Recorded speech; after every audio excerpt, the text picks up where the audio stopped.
pasuk says, Yaakov chaval nachala, so that the children of Yaakov, that Bnei Yisrael, are the portion of Hashem. But it doesn't just refer to it as a portion, but it refers to the relationship between Bnei Yisrael, between Yaakov and Hashem, as a chevel, a rope.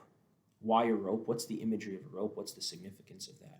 The Ba'al HaTanya explains that when you take a rope, if you have one long rope and you cut it in half in the middle, if you want to reunite that rope into one rope, so you take the two cut ends and you tie them back together in a knot.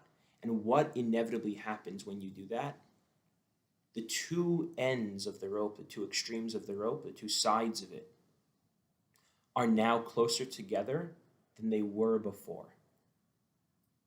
So when that rope severs, when it's cut, and then in the process of being knotted back together, bound back into one, that process brings the two ends even closer than they were before that moment of severance ever happened.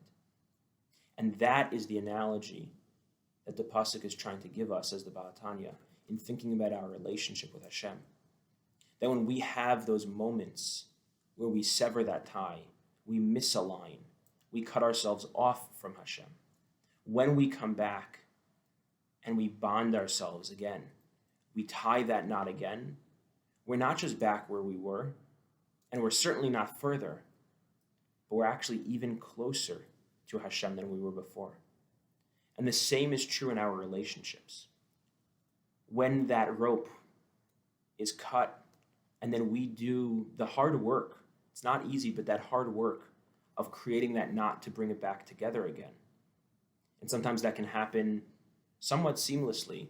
Sometimes it really can take some time. It can take sometimes professional help.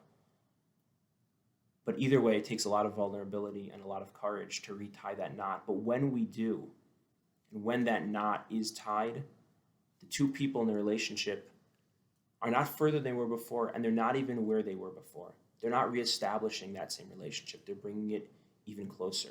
They've now come closer together. It's that process of rupture and repair